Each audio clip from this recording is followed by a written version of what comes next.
हाँ नमस्कार, शिव शैली चैनल में आपका स्वागत है। तो आज हम लोग CPCT जो परीक्षा होती है उसको पुराने पेपर्स के बारे में देखेंगे। और जो पेपर्स आपको CPCT के हैं, अगर आप कोई भी ब्राउज़र खोलें, जैसे मैंने क्रोम खोल रहा हूँ, उसमें CPCT की जो वेबसाइट है उसमें सारे पेपर हर सहित पड़े हुए हैं। आप यहाँ पे सिंपल CPCT लिख देंगे तो भी देखिए आ जाता है। आप गूगल से ढूंढ सकते हैं करना है तो। वेबसाइट में देखें, अगर आप यहाँ देखिए अभी तो जैसे वर्तमान फॉर्म की डेट खत्म हो चुकी है, जो चल रहा है यहाँ पे दिखता रहता है। जो पेपर्स पुराने हैं वो आप देखें, अगर यहाँ पे ये previous exam question paper notification यहाँ है आपका, हमने यहाँ क्लिक कर दिया, यहाँ सारे पेपर्स विथ सॉल्यूशन पड़े हुए हैं। तो यहाँ जैसे क्वेश्चन पेपर मैं 16 फरवरी 2018 में क्लिक कर रहा हूँ, ये हमारा डाउनलोड हो जाता है। जिप फॉर्म में है, इसको अनजिप करके एक्सट्रैक्ट कर सकते हैं, जो सभी लोग कर लेते हैं। फिर भी एक बार इसे मैं कर देता हूँ। ये आपकी फाइल डाउनलोड हो रही है। डाउनलोड होके आप कहाँ जाएगी, डाउनलोड फोल्डर में जाएगी, तो आप इसको ओपन कर सकते हैं। चूँकि ये फाइल जिप है तो आपको ये कंप्रेस फॉर्म में है, तो आपको इसको डीकंप्रेस करना पड़ेगा। तो डाउनलोड होने के बाद आप इसको शो इन फोल्डर कर लीजिए, ये ओपन कर सकते हैं।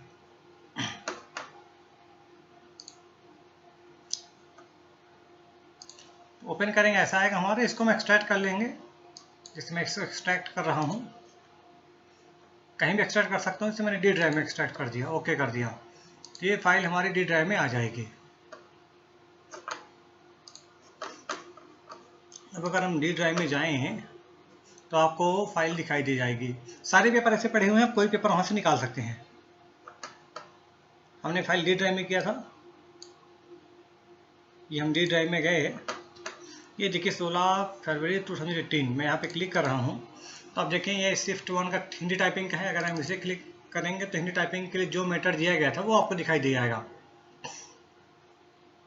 2 शिफ्ट होती हैं, ये हिंदी टाइपिंग मैटर दिखाई गया था।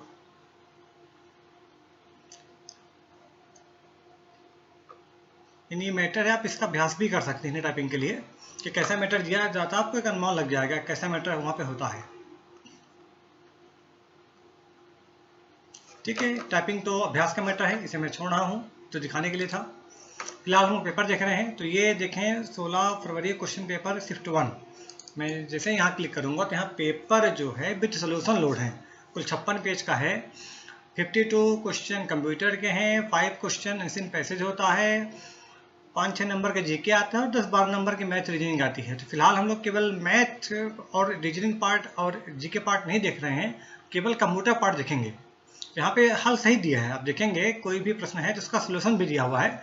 मैं केवल यहाँ व्याख्या करूँगा। देखते हैं, प्रश्न दोनों माध्यम में है, हिंदी में भी इंग्लिश में भी है। तो इंग्लिश वर्जन ज़्यादा अच्छा है।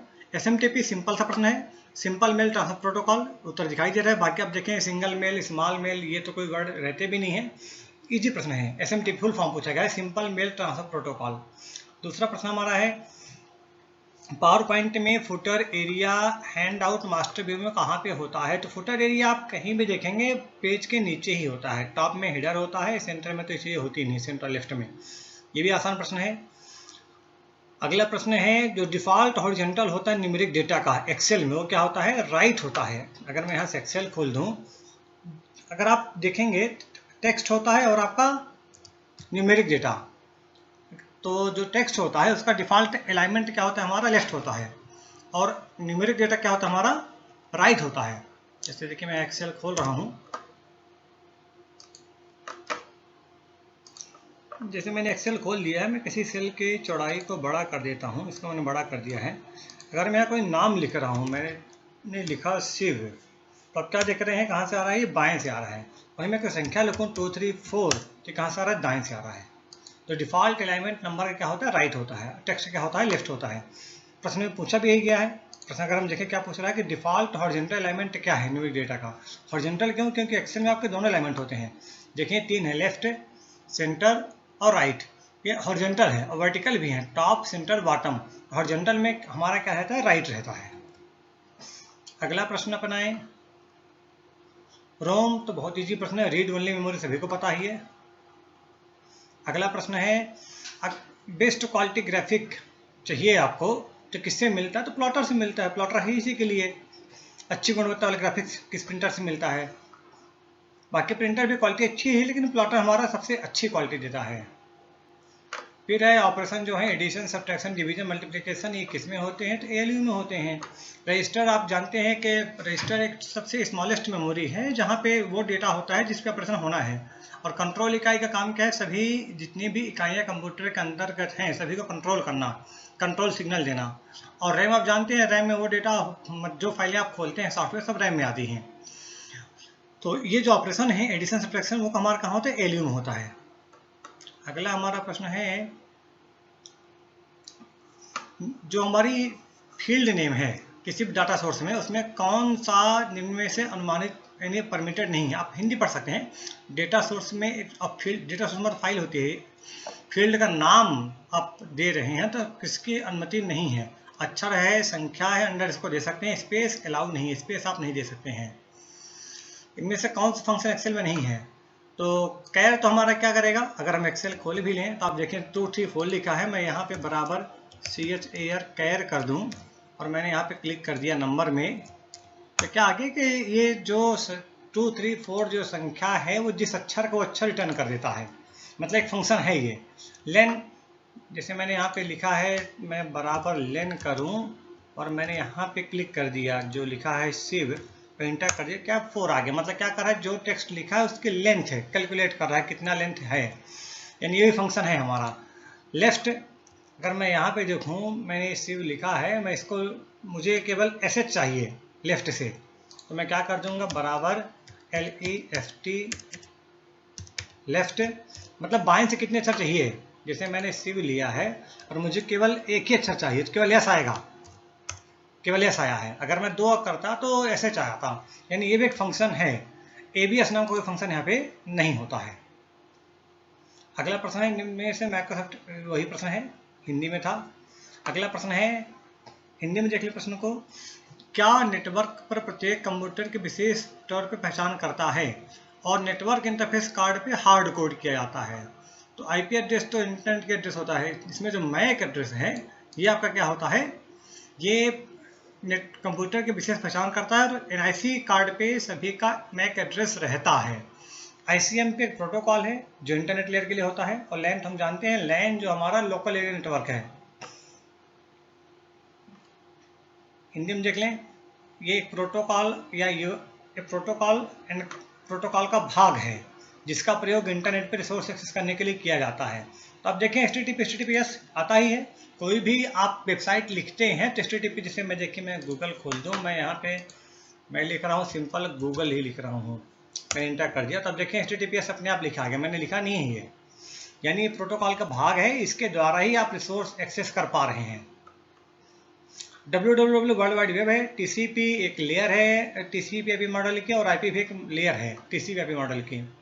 अगला प्रश्न है निम्न में से क्या वेब पेज को एक दिए गए URL से प्रारंभ कर उसमें एम्बेडेड लिंक्स तक क्रॉल करता है? तो एक ऑटोमेटिक आपको एम्बेडेड लिंक्स मतलब आपको क्रमशः अंदर तक जाना है, ये काम स्पाइडर का होता है, ये हमारा काम वो स्पाइडर करता है। स्पाईवेयर तो जो आपके कंप्यूटर जासूसी करते हैं। एडवेयर क्या करते हैं? जो आपके कंप्यूटर में वेबसाइट खोलने में ऐड आते हैं वो एडवेयर से आते हैं। अब ब्राउजर एक प्रोग्राम है जिससे आप नेट चला पाते हैं। तो अगर आपको ये ना भी पता हो तो आपको बाकी 3 चीज़ें पता है तो समझ सकते हैं कि स्पाइडर हमारा अलग टाइप का दिख रहा है, तो इसमें हमारा विकल्प स्पाइडर ही होगा।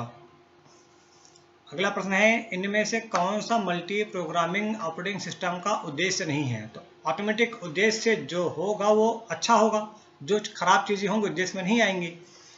रिड्यूस CPU डेल टाइम, ये तो बिल्कुल है। यूटिलाइजेशन बढ़ाना प्रोसेसर का, ये बिल्कुल है। मिनिमाइज यूजर इनपुट टाइम, ये एक अच्छी चीज़ थोड़ी है, तो ये उद्देश्य में हमारा नहीं है। डेड लैग अवॉइड करना सब उद्देश्य है, केवल ये चीज़ जो है यूजर का इनपुट में मिनिमाइज करना, ये उद्देश्य में नहीं आता है। ऑटोमेटिक उद्देश्य कोई भी होगा तो अच्छा उद्देश्य ही होता है, नेगेटिव चीज़ उद्देश्य में नहीं आती हैं। अगला प्रश्न है इनमें से कौन सा कंप्यूटर है जो सामान्यतः किसी भी समय सिंगल यूजर को सपोर्ट करता है? तो पर्सनल कंप्यूटर है जिसमें एक ही यूजर काम कर पाएगा। बाकी सब में क्या होते हैं कि प्रोसेसर एक से ज़्यादा हो सकते हैं, लेकिन पर्सनल कंप्यूटर जो हम यूज करते हैं उसमें एक ही प्रोसेसर होता है। Which of the following is not a valid category of chart in MS Excel. तो bar chart, pie chart, line chart होता है, टेम्परेचर चार्ट कोई चार्ट नहीं होता। अगर एक्सेल हम देख भी लें, यहाँ पर मैं एक्सेल यहाँ पे खोल दूँ तो यहाँ पे देखें इंसर्ट में हमारा चार्ट रहता है। ये इंसर्ट में सारे चार्ट हमारे दिखाई दे जाएंगे। ये तो रिकमेंडेड चार्ट है, मैं क्लिक करूंगा ऑल चार्ट ऑप्शन में तो देख लें इसमें line chart, pie chart, bar chart है, इसमें टेम्परेचर चार्ट कहीं भी नहीं है। इसका उत्तर हमारा क्या टेम्परेचर चार्ट है। अगला प्रश्न है इनमें से कौन हार्डवेयर सॉफ्टवेयर दोनों हो सकता है। तो ये फायरवॉल है। फायरवॉल करता क्या है कि जितने भी अनट्रस्टेड सोर्स से डेटा आ रहा है उसको आपके नेटवर्क में अनुमति नहीं देता, आने नहीं देता है। रूटर का काम रूटिंग का काम है। ये अगर कई डिवाइस रूटर से जुड़ी हैं, कई नेटवर्क जुड़े होते हैं रूटर, तो क्या करता है ये कंप्यूटर से दूसरे कंप्यूटर तक संदेश जाने का सबसे अच्छा रूट सेलेक्ट करता है। स्विच भी एक डिवाइस है जो आप सिंपल लाइन में यूज करते हैं, हब की तरह काम करती है, थोड़ी सी बुद्धिमान डिवाइस, सबसे बेटर डिवाइस है। और मॉडेम मॉड्यूलेशन भी मॉड्यूलेशन है। तो फायरवॉल जो काम है वो फायरवॉल मतलब हार्डवेयर सॉफ्टवेयर दोनों हो सकता है, बाकी चीज़ हमारी हार्डवेयर ही है। राउटर, स्विच और मॉडेम ये हार्डवेयर ही होते हैं। अगला हमारा है माउस की बाएं कुंजी को दबाए रखने और स्लाइड के आसपास मूव कराने के लिए शब्द यूज होता है ड्रैगिंग कहते हैं इसे, है ना। जब माउस की बटन दबा के हम चला रहे हैं, जैसे ये गेम चला रहे हैं, इसको ड्रैगिंग बोला जाता है। हाईलाइटिंग तो सेलेक्ट करना कहलाता है। आप कुछ बाई बटन दबा सेलेक्ट कर रहे हैं, कुछ लिखा हुआ है। वार्मिंग कुछ माउस होते हैं जो हमारे थोड़े से गर्म होते हैं। और पॉइंटिंग मतलब किसी पे आप एरो चला, इसमें एरो चला रहा हूँ, फाइल पे पॉइंट कर रहा हूँ, ये पॉइंटिंग कहलाता है। डिजिटल कैमरा किस तरह की डिवाइस है। तो बहुत सिंपल प्रश्न है, इनपुट डिवाइस है, आउटपुट डिवाइस तो है नहीं। अगला प्रश्न है कि अगर आपके कंप्यूटर में मल्टीपल विंडो खुली हुई हैं तो किससे आप सबको मिनिमाइज कर सकते हैं। तो आप देखें मेरे में यहाँ पे टास्क बॉक्स मालूम पड़ता है क्या खुला है। मेरे में ये भी खुला, लाइन जहाँ बनी ही खुला हुआ है, पावर पॉइंट खुला है, टाइपिंग मास्टर खुला है, क्रोम खुला है, एडोब रीडर खुला है, पेपर चल रहा है, एक्सेल खुला है, वर्ड खुला है। मुझे सबको मिनिमाइज करना है तो क्या करूँगा मैं, विंडो की के साथ ही हम दबा दूंगा तो क्या हो जाएंगे हमारे, ये चूँकि यहाँ डायलॉग बॉक्स था, विंडो के साथ हम दबा देंगे, हमारे क्या होते हैं सारी विंडो मिनिमाइज हो गई, केवल डेस्कटॉप हमें दिखाई दे रहा है, बस हो गया। तो विंडो प्लस एम काय के लिए होता है, अगर मल्टीपल विंडो आपने खोल रखी है सभी को मिनिमाइज करना है तो इसके लिए हमारा विंडो प्लस एम होता है। अगला प्रश्न है एक ऐसा प्रोग्राम जो विशेष जानकारी को वेब पेज के डाटाबेस में खोजता है तो इसको हम सर्च इंजन बोलते हैं। ब्राउजर तो ऑटोमेटिक नेट खोलने के लिए होता है। वेब क्रॉलर भी हमने पढ़ा है कि एम्बेडिंग करके आप क्या करते हैं, लिंक तक पहुंच सकते हैं। और वेब सर्वर जो क्लाइंट को सर्विस देता है। अगला प्रश्न है गुणा के लिए कौन सा ऑपरेशन है। तो गुणा के लिए हमारा स्टार होता है, ये भाग के लिए है। इंटरनेट पे प्रत्येक कंप्यूटर का यूनिक न्यूमेरिक एड्रेस कहलाता है, आईपी एड्रेस कहलाता है, ये सभी जानते हैं। मैक एड्रेस नेटवर्क के अंदर होता है और आईपी एड्रेस इंटरनेट पे होता है, सभी का यूनिक होता है, किसी दो कंप्यूटरों का आईपी एड्रेस समान नहीं होता है। अगला प्रश्न है किस टोपोलॉजी में एक सजीव कंप्यूटर या पेरिफेरल डिवाइस सेंट्रल यूनिट जुड़े होते हैं। तुम्हारी क्या स्टार टोपोलॉजी है। बस टोपोलॉजी में क्या होता है कि एक बस या केबल जाती है, उसमें दोनों और कंप्यूटर जुड़े होते हैं। रिंग में क्या पूरी गोलाकार संरचना बनी होती है। और मेश में क्या होता है, सारे कंप्यूटर एक दूसरे से डायरेक्ट जुड़े होते हैं, जो डिवाइस है कंप्यूटर डिवाइस। अगला प्रश्न है इनमें से सबसे सामान्य प्रकार का ऑडियो आउटपुट डिवाइस क्या है। स्पीकर है, सभी जानते हैं स्पीकर ऑडियो के लिए होता ही है। नेक्स्ट प्रश्न है कि अगर आप डिस्क में से अनावश्यक फाइल की पहचान करता है और उन्हें तभी हटाता है जब यूजर अनुमति देता है, इसके लिए हमारा क्या होता है डिस्क क्लीनअप यूज करते रहना चाहिए। अनावश्यक फाइल को हटा सकते हैं आप इससे। बैकअप तो क्या होता है, फाइल की डुप्लीकेट कॉपी तैयार करना हो जाता है। कंप्रेशन क्या है, फाइल की साइज कम करना होता है। अनइंस्टॉल का मतलब प्रोग्राम को हार्ड डिस्क से हटाना होता है। प्रोग्राम इंस्टॉल जो करते हैं आप डिस्क में स्थापित होता है, अनइंस्टॉल करेंगे तो क्या होता है डिस्क से हट जाता है। अगला प्रश्न है कि शब्दों की एक सूची जिसमें उनके पर्यायवाची विलोम शब्द भी होते हैं, उसको क्या बोलते हैं हम, स्ट्रेसर्स बोलते हैं। इंग्लिश में देख लें स्ट्रेसर्स।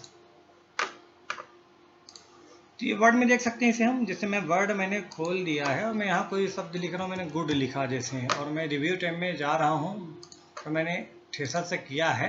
अब देखें गुड का एडजेक्टिव फॉर्म शो कर रहा है, एंटीनम शो कर रहा है, जितने भी हैं इसके सब कुछ शो कर रहा है। एंटीनम, एडजेक्टिव सब जितने भी हैं, पर्यायवाची, एंटीनम सब कुछ शो करता है। थ्रेशर जो होता है शब्दों के जितने विकल्प हो सकते हैं सब कुछ शो करता है। ये हमने करके देख लिया है। अगला प्रश्न है, डेटा संग्रहण करने और गणनाएं करने के लिए कंप्यूटर निम्न में से किस नंबर सिस्टम का प्रयोग करता है? तो कंप्यूटर के लिए जो नंबर सिस्टम है वो बाइनरी है। कंप्यूटर जीरो के अलावा कोई संख्या नहीं जानता है।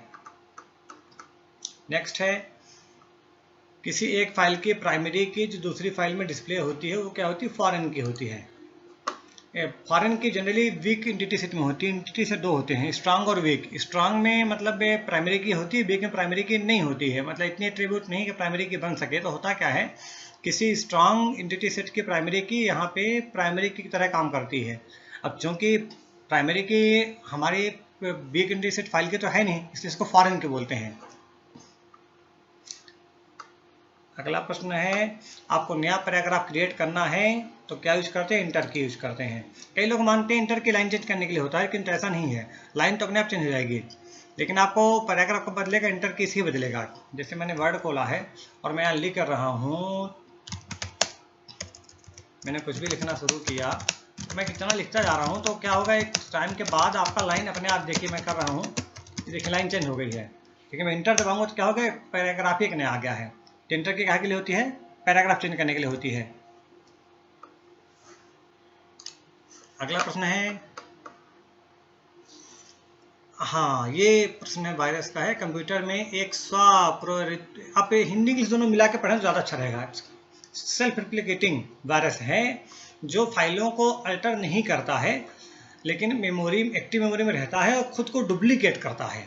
तो हमारे क्या होते हैं? वार्म होते हैं।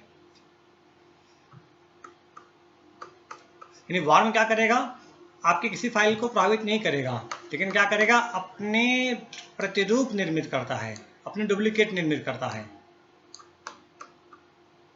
अगला प्रश्न है, कंप्यूटर लैंग्वेज जिसका प्रयोग वेब बेस प्रोग्रामिंग के लिए होता है, इसमें हमारी क्या है? जावा है। बेसिक तो पहली भाषा है, उसमें तो वेब बेस प्रोग्रामिंग होती ही नहीं थी, कोबोल भी नहीं था, पास्कल नहीं था। इन भाषाओं में देखें तो जावा ही नई भाषा है और वेब बेस के लिए जावा यूज होती है, और सी शार्प और कई भाषाएं आ गई हैं। तो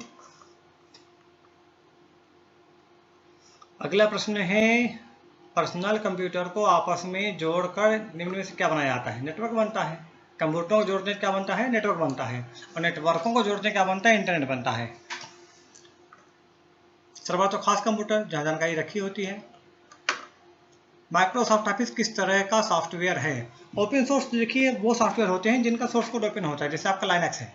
ये तो इसमें है नहीं है। माइक्रोसॉफ्ट वर्ड में जो कुछ जो ऑफिस देखते हैं आप, कोई बदलाव माइक्रोसॉफ्ट ही कर सकता है, सोर्स कोड किसी के उपलब्ध नहीं होते हैं। डीबी में सॉफ्टवेयर डाटाबेस मैनेजमेंट इसमें होता नहीं है, तो आपको रेकल वगैरह है। यूटिलिटी सॉफ्टवेयर क्या होते हैं आपके? जैसे आपके डिस्क क्लीनअप, डिस्क डिफरेंटेटर यूटिलिटी है जिससे आप सिस्टम मेंटेन रखते हैं। तो क्या करिए बचते है? Close source software. कई बार आपको डाउट हो तो आपको अगर बाकी चीजें पता हो तो आप आसानी से हल कर सकते हैं। अगला प्रश्न है आपका, निम्न में से कौन सा प्रोग्राम धनराशि को ट्रैक करने, बजट बनाने के लिए कैलकुलेटर की तरह कार्य करता है? तो स्प्रेडशीट एक्सेल में होती है, जो हम इसी से काम करते हैं, ये तो सभी को पता है। सिंपल सा प्रश्न है ये। हाँ, एक लॉन्ग सिंपल देख लें, एक लंबी सी पट्टी जो विंडो के बिल्कुल दाईं और नीचे स्थित होती है। यहाँ देखें दाईं और, ये पट्टी देख रहे हैं, ये पट्टी दाईं और नीचे स्थित है, और जिसके द्वारा हम क्या कर सकते हैं? व्यूइंग एरिया को ऊपर नीचे, जैसे देखिए मैं यहाँ से ऊपर जा सकता हूँ और नीचे आ सकता हूँ, और नीचे अगर नीचे यहाँ जैसे नहीं है, बायां दाएं करने का अनुमति देती है, वो क्या कहलाती है? स्क्रॉल बार कहलाती है।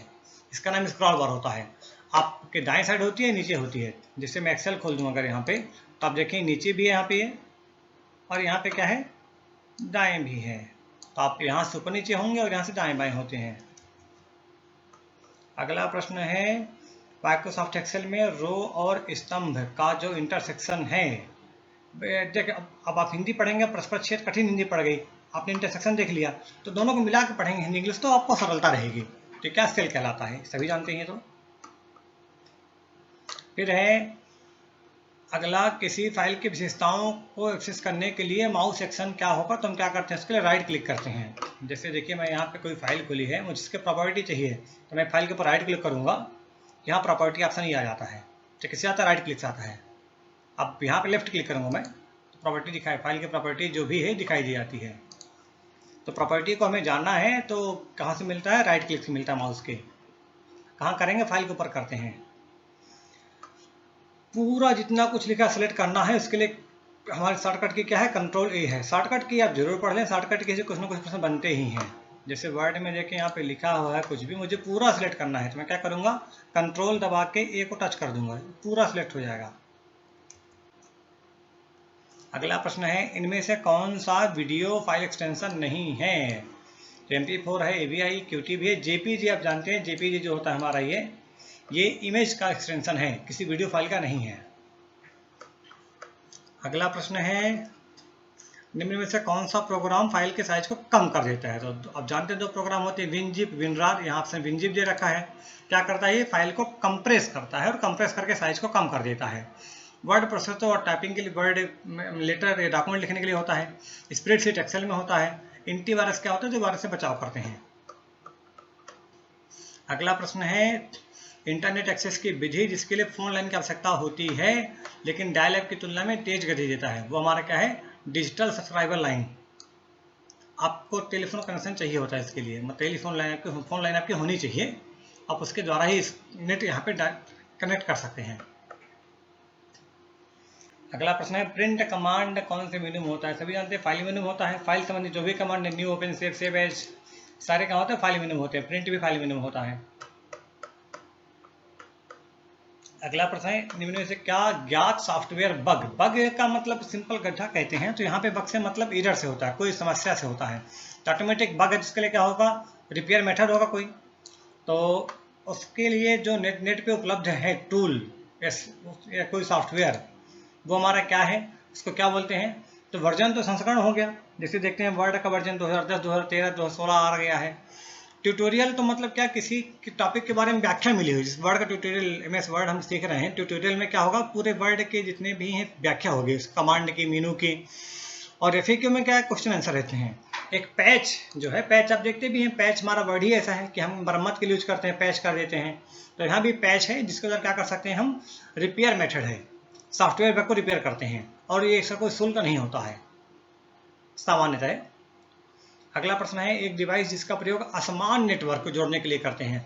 असमान नेटवर्क से क्या मतलब है, जिनके प्रोटोकॉल अलग अलग हैं, उनके लिए होता है ये। जहाँ हमारा क्या होता है, गेटवे होता है। ब्रिज हमारा दो नेटवर्क को जोड़ता है। स्विच हमारा एक लेन के लिए होता है। रिपीटर हमारा क्या होता है, लेन की लेंथ को बढ़ाने के लिए होता है। लेन अगर ज़्यादा लंबी है, आधे किलोमीटर ज़्यादा है, तो रिपीटर यूज कर लेते हैं। नेक्स्ट प्रश्न हमारा है, एडमिनिस्ट्रेटर जो है वो लेवल ऑफ सिक्योरिटी वो फाइल फोल्डर की कैसे बढ़ा सकता है। तो क्या करेगा, वो इनक्रिप्टेड फाइल सिस्टम यूज करेगा। तो क्या हो जाएगी, हमारी जो फाइल फोल्डर सिक्योर हो जाएंगे। डाटा सिक्योर नहीं करना है, पूरा फाइल और फोल्डर सिक्योर करना है। इसके लिए क्या होता है, इनक्रिप्टेड फाइल सिस्टम, पूरी फाइल इनक्रिप्ट कर दी। नेक्स्ट है, IBM कीबोर्ड में सिस्टम रिक्वेस्ट कुंजी का प्रयोग निम्न में से क्या आरंभ करने के लिए किया जाता था। अब लो लेवल इवेंट है ये, अब पुरानी चीज़ें हैं, इसको तो आप सिंपल याद ही कर लें। शॉर्टकट की है, MS एक्सेल में एक्टिव सेल के ऊपर वाली सेल से दूसरी सेल में या फार्मूला बार पर एक फार्मूला कॉपी करने के लिए निम्न में से कौन सी कुंजी प्रयोग होती है। तो कंट्रोल प्लस क्या है, सिंगल इन्वर्टेड कामा होता है। कैसे करते हैं, इसमें एक्सेल खोल लेता हूँ। यहाँ पर मैंने 12-23 लिखा है, मैं यहाँ फार्मूला दोनों को जोड़ रहा हूँ। मैंने बराबर किया 12 + 23, दोनों जुड़ गए हैं। अब मुझे यही फार्मूला यहाँ पर लाना है, तो मैं क्या करूँ, कंट्रोल दबा के सिंगल इन्वर्टेड कामा प्रेस कर दिया, तो क्या हो गया, वही फार्मूला यहाँ भी आ गया। मैं यहाँ कोई बदलाव करूँगा, दोनों जगह बदलाव होगा। अब देखिए तो क्या हो रहा है, नहीं ऊपर वाले सेल से फार्मूला कॉपी करना है, तो क्या होता है, इसके लिए कंट्रोल प्लस होता है। नेक्स्ट है एक्सेल 2010 में फॉर्मेट सेल डायलॉग बॉक्स को खोलने के लिए कौन सी कुंजी प्रयोग होती है? Control plus shift plus F. ये एक्सेल 10 का है, शॉर्टकट की तो थोड़ा सा इस तरह याद ही करनी पड़ेंगे आपको। फिर अगला प्रश्न, डेटा में मार्कर करता है, तो मार्कर का मतलब ये है पॉइंट करने के लिए होता है मार्कर, जिसे हम मार्कर क्लास में यूज करते हैं। जैसे यहाँ भी है एक डेटा पॉइंट के मान का ग्राफिक प्रस्तुतिकरण। अगला प्रश्न है, निम्न में से कौन सा सिस्टम फाइल की लॉजिकल स्टोरेज की आवश्यकता और भौतिक स्थान, भौतिक आप यहाँ देखें कठिन पड़ा है तो आप देखें फिजिकल है ना, फिजिकल कहलाता है, फिजिकल लोकेशन के बीच मैपिंग को उपलब्ध कराता है और उसे व्यवस्थित करता है, यानी फाइल का पूरा स्टोरेज मैनेज करने वाला काम कह सकते हैं। तो काम किसका है? फाइल मैनेजमेंट का काम है। फाइल मैनेजमेंट जो होता है ये आपका ऑपरेटिंग सिस्टम का पार्ट है। जितनी file management, memory management, IO management, ये सारे काम किसके हैं? ऑपरेटिंग सिस्टम के काम हैं। डाटा मैनेजमेंट के लिए आपके एप्लीकेशन होते हैं, बनाना पड़ेगा आपको डाटा। सॉफ्टवेयर मैनेजमेंट भी अलग है, यूटिलिटी मैनेजमेंट भी अलग ही है, जिसमें आपका क्या है? सिंपल तो फाइल मैनेजमेंट है, क्योंकि फाइल को मैनेज करना है और ये आपका ऑपरेटिंग सिस्टम में पहले से ही होता है, आपको इसके लिए कुछ अलग करने की आवश्यकता नहीं होती है। ओएस मतलब ये काम ओएस करता है। अगला प्रश्न है, कीबोर्ड पे एक्सटेंडेड सिलेक्शन मोड को एक्टिवेट करने के लिए निम्न में से किस कुंजी का प्रयोग करते हैं? तो यह फेट हमारी होती है। तो एक्सटेंडेड सिलेक्शन होता क्या है? जिसके देखिए मैं एक्सेल खोल रहा हूँ यहाँ पर, ये देखिए अगर मुझे ये पूरा सेलेक्ट करना है, मुझे मान लीजिए यहाँ से यहाँ तक सेलेक्ट करना है, तो क्या करना पड़ेगा मुझे? नॉर्मली तरीके से जो हम बात करें, हमें क्या शिफ्ट की को दबा के एरो की चलाना पड़ेगा। मैं शिफ्ट की दबाए हुआ हूँ, एरो को चला रहा था, सेलेक्ट हो रहा है। मैं चाहता हूँ मुझे शिफ्ट की होल्ड ना करनी पड़े, तो मैं एफ8 कर दूंगा। आप यहाँ देखें नीचे यहाँ पे लिखा आ जाएगा एक्सटेंडेड सिलेक्शन, जिसमें मैंने एफ8 दबाया, यहाँ क्या लिख गया है? एक्सटेंडेड सिलेक्शन लिख गया है। अब आपको शिफ्ट की नहीं दबानी है, अब केवल एरो की चलाइए। मैं एरो को चला रहा हूँ, सेलेक्ट हमारा होता जा रहा है। तो एक्सटेंडेड सिलेक्शन कहलाता है। किससे एक्टिवेट होता है? या फेट से होता है। अगला प्रश्न है, डिफॉल्ट चार्ट टाइप एक्सेल में क्या है? कॉलम चार्ट है। अगर आप कोई चार्ट टाइप न चुनो तो क्या आएगा? कॉलम चार्ट आएगा। इसे हम देख भी लेते हैं। अगर हम यहाँ पे आए, देखें रिकमेंडेड चार्ट में हम आ रहे हैं और ऑल चार्ट लें, तो अगर आप रिकमेंडेड चार्ट देखें, यहाँ कॉलम चार्ट ही पहले चुना हुआ है डिफॉल्ट में, ओके कर देंगे तो। और ऑल चार्ट भी जाएंगे तो यहाँ पे कॉलम चार्ट ही पहले है। यानी अगर आप जैसे आपको बार चार्ट चुनना पड़, क्लिक करना पड़ेगा, लेकिन कॉलम चार्ट हमारा क्या डिफॉल्ट पहले से कॉलम चार्ट ही है।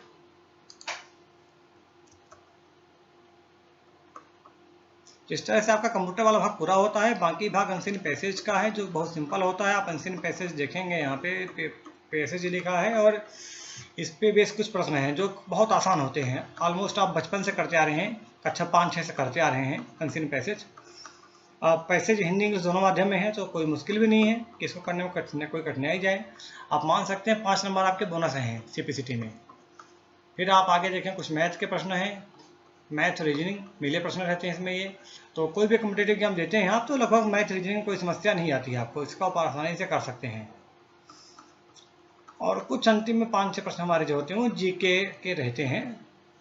तो थोड़ा बहुत जीके, इतना 5-6 नंबर जीके आपके कोई ना कोई तैयारी कर रहे हैं, जीके भी आप कवर कर सकते हैं। तो इस तरह हमने पहला पार्ट देखा 16 फरवरी का, शिफ्ट 1 का पेपर देखा है, कंप्यूटर भाग प्रश्न देखे गए हैं। आगे के वीडियो में आपको जो बाकी क्वेश्चन पेपर उनके कुछ हल दिखाई देंगे। यहाँ व्याख्या मिलेगी, बाकी सारे पेपर जो आपको मिले हैं सीपीसीटी में उपलब्ध हैं, आप वहाँ से पेपर डाउनलोड कर सकते हैं, उसको स्टडी कर सकते हैं। चैनल में आपको क्या होगा, जो प्रश्न के उत्तर हैं वो उनको उत्तर वो कैसे ही समझाया जाएगा।